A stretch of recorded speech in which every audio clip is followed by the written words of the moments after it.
I'm Ron Melmed, and I'd like to tell you a little bit what it's like breaking the news for the first time.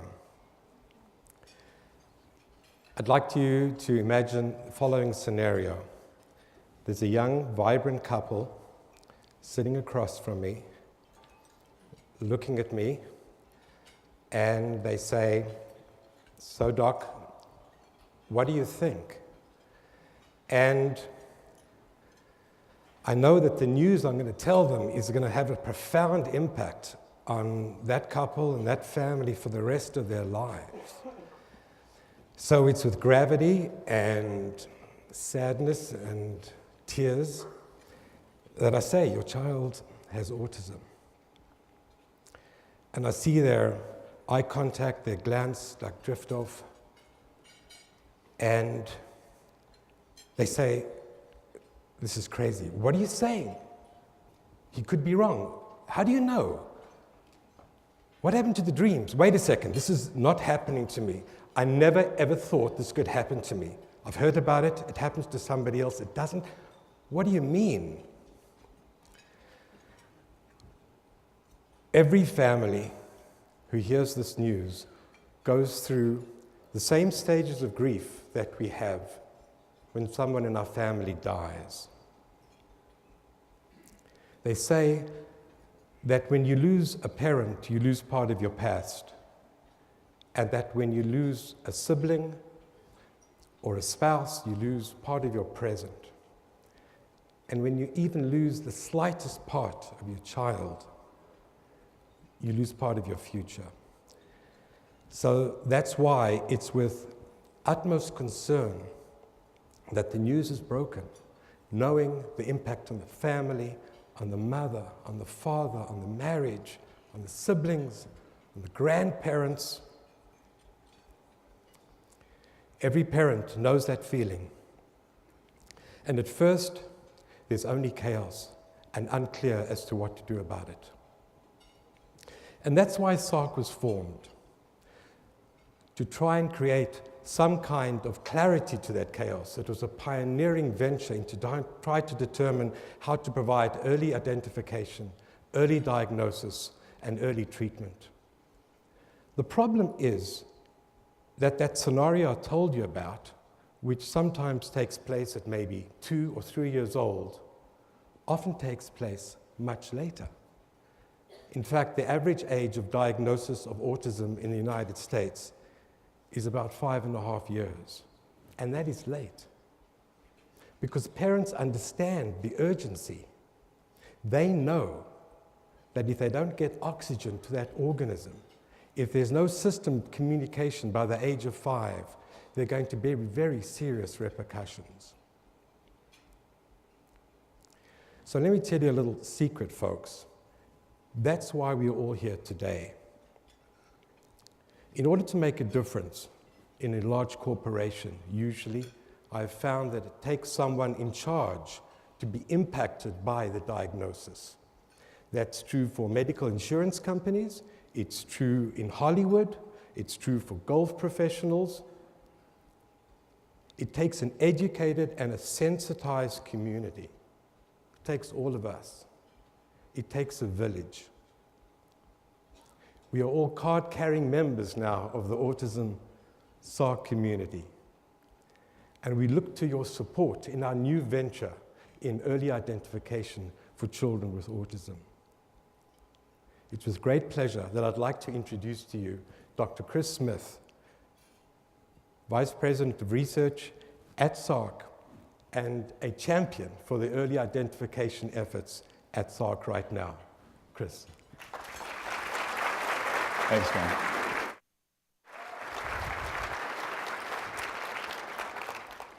Dr. Melmed is right. Hearing the word autism for the first time can be devastating to a parent, but it can also be empowering because it's the information that they need to move forward on the right track. But there's a problem. There's not enough qualified professionals out there to actually say the word autism. It's part of SARC's research mission to improve early detection and early diagnosis of all autism spectrum disorders. And in just a minute, I'm going to tell you about an exciting, innovative new project that we're doing at SARC that will help move things forward a little bit faster. But first, I want to tell you one family story. Kamisha and her 2 children, Trey is 4, Jay is 2, live in Globe, Arizona. Both of her kids had significant speech delays, displayed some odd behaviors, and a little bit of hand flapping every once in a while. Her instincts told her that something was wrong and she needed help. And she went from professional to professional, but all she got was ambiguity, unanswered questions, and wait lists. But she was persistent, and she finally found SARC. And she came to me and said, "Please, just tell me what's wrong with my children so I know what to do to help them." And we did. We evaluated them in the same day. We saw enough signs to warrant a diagnosis of autism, and we got her kids enrolled into one of our programs, and now they're moving forward. Let me tell you a little bit about the current diagnostic timeline. Kamisha's story is not unique. We hear it from family after family after family. What happens is a parent gets concerned, and they say, "I need to bring these concerns to my pediatrician." So they make a mental note, and they go see their pediatrician at their next appointment, and they tell their pediatrician, and if the pediatrician is not skilled in detecting early warning signs of autism, they may not know to act with urgency, and that slows things down. Worst case scenario, they send the parent home and they say, "For all intents and purposes, your child's physically healthy. They're hitting all of their global milestones. Let's wait and see what happens at their next appointment, and then we'll act." Best case scenario, they say, "Here's a list of professionals. Contact them for a formal evaluation." And that process, getting to that point, in to see that professional, can take somewhere between 6 and 8 months. That last picture is me doing a formal evaluation with some very sophisticated testing equipment. That's what it takes to diagnose autism. Some experience and to know what to do in that kind of situation. The current diagnostic timeline, the current process is broken. It takes 12 to 18 months from the point of the parent's first concerns to hearing that word, and that is just simply too long. We need radical change. A few years ago, we started a project at SARC where we asked parents to interact with their kids at home, videotape those interactions, and upload them to an online platform. And then at SARC, we would log on, and we would watch those interactions for the purposes of giving the parent feedback about what they were doing right or what they were doing wrong, as they acted as interventionists for their child in their home. But we noticed other things, too. We watched those videos, and we said, we see enough behaviors here that we could diagnose autism. And we got the idea for the current project. And we tested it with a few families, and we said, you know what, this works. So in collaboration with our partners at Behavior Imaging Solutions and engineers at Georgia Tech, we're building something called NODA, which is a smartphone app for the Naturalistic Observation Diagnostic Assessment. I know that's a mouthful, but NODA seems to roll off the tongue a little bit easier. So that's what we say. But the words are important, because the assessment hinges upon what's happening with the child in their natural environment, when they're at home and they're interacting with their parents and their siblings and their toys. And we're capturing the very behaviors that are raising the parents' concerns in the first place. So this is what it could look like now going forward. The parent brings the concerns to a pediatrician, and the pediatrician can prescribe NODA. And the parent goes home, downloads this app onto their phone, creates an account and logs into the very secure server, and NODA begins the assessment. It starts with a few simple questions about the child's early development. Then, NODA prompts the family to collect videos in 4 different situations. 3 of those situations are ones where kids routinely show appropriate social communicative behavior. They make eye contact with parents, they talk with parents, they respond to parents, and when they're not doing that, that's when we get concerned. And the 4th video scenario is an opportunity for the parent to collect whatever behaviors are concerning to them somewhere, anywhere throughout the day, anytime, any place. And all of that information gets stored on the smartphone. And then it gets seamlessly uploaded through the magic of the internet to a web-based platform. The parent doesn't have to do another thing. On the other end, SARC clinicians can log in, watch these videos, and do what we call tagging. So when we see a video, a behavior or a symptom that is related to autism, we can tag it. And the system will capture that little piece of the video and organize it into different diagnostic criteria items. And that's what you see happening here on the other side. The system will pull it all together and relate all of the symptoms, all the behavioral clips, to whatever diagnostic criteria we need to use at the current time, so we can keep current with changes. This information all gets compiled in a report that gets sent back to the pediatrician. Now, I want to make it perfectly clear. This app does not diagnose autism by itself. That would be crazy, right? We can't do that. And we can't have parents receiving an electronic diagnosis of autism. So it goes back to the pediatrician. And the pediatrician, just like when you go to your doctor, they send you to a laboratory to get your bloods drawn, to get your cholesterol checked. And that report comes back to your doctor so they can advise you what you need to do to stay healthy. The pediatrician now gets this report about the child's development, and he can advise the parent about what to do so the child can begin to move forward appropriately. We think this will revolutionize the field. Now, NOTA, the idea for NOTA started with funds that were collected or that were donated by you at events like this. That's what funded the early developmental work. Why is early intervention so important?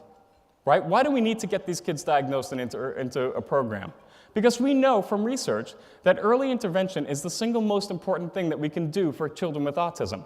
It is the most effective treatment for the greatest number of individuals. I want to thank you very much for doing what you do at events like this, because it allows us to do what we do to help solve the problems associated with autism. Thank you very much. Now, it is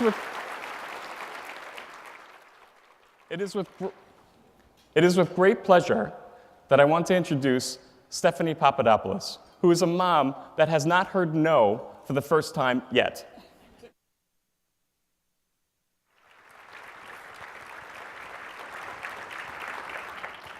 Our daughter, Eleni, is one of our precious triplets. She was diagnosed with autism 10 years ago, and the first place we found after we heard the word autism was SARC. I'll never forget that family trip to the beach when our children were 6 years old. I remember watching as Eleni, Susie, and Dean played in the shallow water while Dad unpacked the car. Suddenly my uncle called out, "Riptide!" Then he yelled, "Run!"